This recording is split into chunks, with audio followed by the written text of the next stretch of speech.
आप सब बढ़िया होंगे और आप सब की प्रिपरेशन भी अच्छी चल रही होगी। अगर आप चैनल पर नए हैं तो इसको आप अपना फ्रेंड के साथ शेयर कर दें और आप खुद भी सब्सक्राइब कर लें।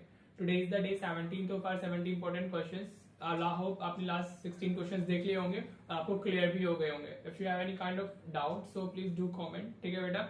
तो today is the second question of हमारा फोर्थ चैप्टर। और देखो चलिए अपनी वीडियो क्वालिटी को 720 पिक्सल पे सेट कर लीजिए और सीधे क्वेश्चन देखते हैं। इस टाइप का क्वेश्चन भी सीबीएसई पूछता है। ये क्वेश्चन सीबीएसई 25 में स्टैंडर्ड के पेपर में 5 मार्क्स के लिए आया था तो ये चॉइस में, इसकी चॉइस में वर्ड प्रॉब्लम थी। Word problems are more important from this question, from this chapter, लेकिन इस टाइप का क्वेश्चन भी आ सकता है। If you are lucky enough तो आपको ये मिल जाएगा, ठीक है। अब देखो उसको करते कैसे हैं। आपको इस तरीके से इक्वेशन दे दी जाएगी और ये आपको बताना है कि इसको सॉल्व फॉर एक्स करना है, ठीक है बेटा। इसमें सिर्फ आपको एक्स की वैल्यूज बतानी है, राइट। तो एक मैं कॉन्सेप्ट हमेशा बताता हूँ, अगर आपका a by B plus C by D इस तरीके से फ्रैक्शंस आप ऐड कर रहे हो, राइट, तो आपको क्या करना है, आपको क्रॉस मल्टीप्लीकेशन करनी है। तो a इंटू डी हो गया प्लस ये ऐसे b इंटू सी हो जाता है और अपॉन में b इंटू डी हो जाएगा, ठीक है बेटा। कैसे जाएगा वो, a into D plus minus जो भी यहाँ पे लिखा हुआ है b इंटू सी क्रॉस मल्टीप्लीकेशन अपॉन में डिनोमिनेटर्स मल्टीप्लाई हो जाते हैं, ठीक है। वही हम यहाँ यूज करने वाले हैं। तो अभी हमारा इसको ब्रैकेट में डालो। कभी भी आपका बाइनोमियल लिखा हुआ है टीए फैक्टर्स में तो हमेशा उसको क्या करो, आप पहले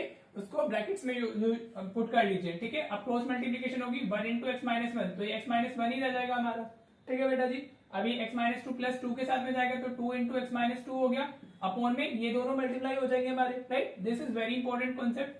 तो x माइनस टू हो गया और साथ में x माइनस वन आ गया, इक्वल्स में हमारा 6 बाय एक्स लिखा हुआ है, ठीक है। बस आपको इसको सिंप्लीफाई करना है तो फिर ये रिड्यूस हो जाती है सिंपलेस्ट फॉर्म में, जो स्टैंडर्ड इक्वेशन होती है हमारी क्वाड्रेटिक इक्वेशन की, उसमें। और फिर इसमें मिडिल टर्म स्प्लिटिंग लगा लो या क्वाड्रेटिक फॉर्मूला लगा लो आप, ठीक है बेटा।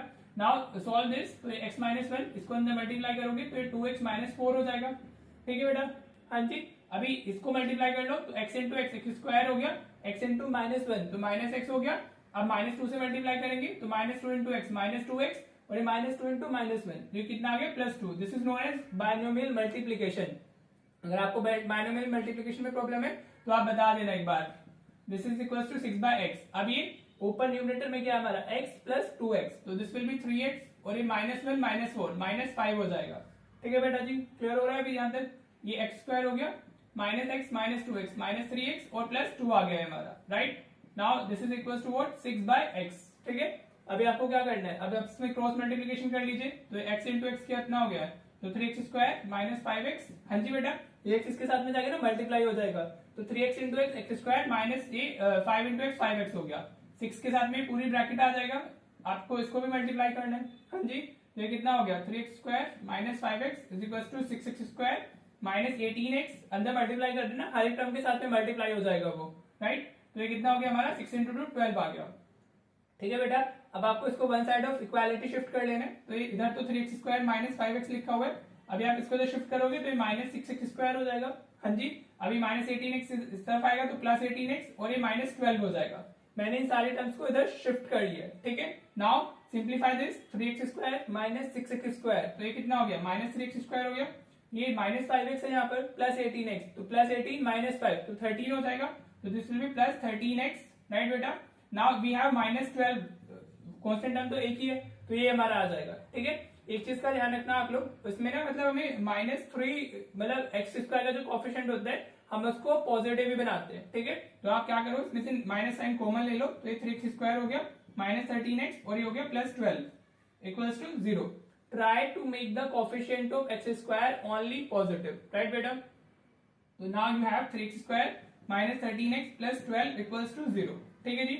Now what you need to do, you need to do middle term splitting. अभी आप इसको मिडिल टर्म स्प्लिटिंग से सॉल्व करके x की वैल्यूज फाइंड कर लीजिए, बहुत इजी है। 12 इंटू थ्री एक्स कोफिशिएंट और हमारी जो फर्स्ट और लास्ट टर्म होती है उसका मल्टीप्लीकेशन में हम उसको स्प्लिट करते हैं, 12 इंटू थ्री 36 हो जाएगा और 36 को अगर हमें 13 बनाना है तो हमें कैसे लिख सकते हैं, 9 इंटू फोर लिख सकते हैं, ठीक है।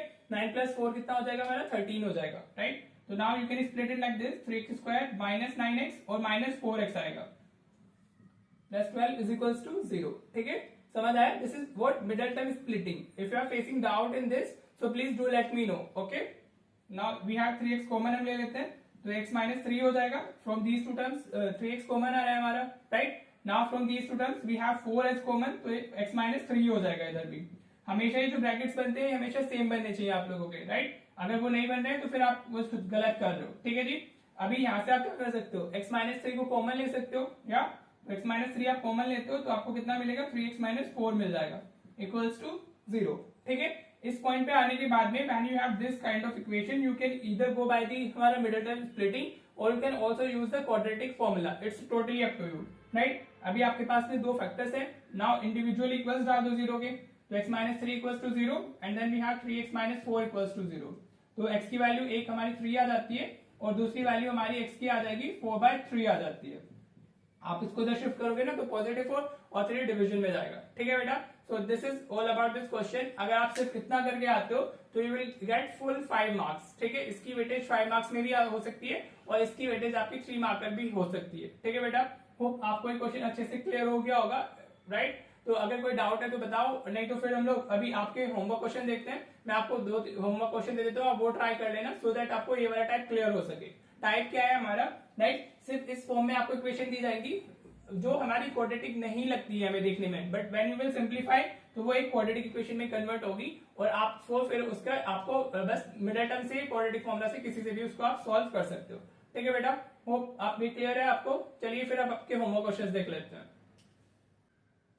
देखो ये दोनों आपके होमवर्क क्वेश्चंस हैं, आप इन दोनों क्वेश्चंस को प्रैक्टिस कर लेना, राइट। काफी इंपॉर्टेंट क्वेश्चन है, ये तो सीबीएसई 25 के स्टैंडर्ड के पेपर में आया है और ये भी काफी पहले पूछा जा चुका है, राइट। तो if you are lucky enough then you will definitely get this type of question जिसमें आपको it is quite easy. If you are getting this from the quadratic equation तो आप लकी होंगे ही ऑफ कोर्स, तो आपको easily marks मिल जाएंगे। Otherwise इससे जो इम्पोर्टेंट मतलब ज्यादा इंपॉर्टेंट है दैट इज वर्ड प्रॉब्लम जो हम अपकमिंग क्लासेस में करने वाले हैं। ठीक है बेटा जी, तो चलिए होप आपको क्लियर हो गया होगा। If you have any doubt so do let me no. मिलते हैं फिर नेक्स्ट क्वेश्चन के साथ।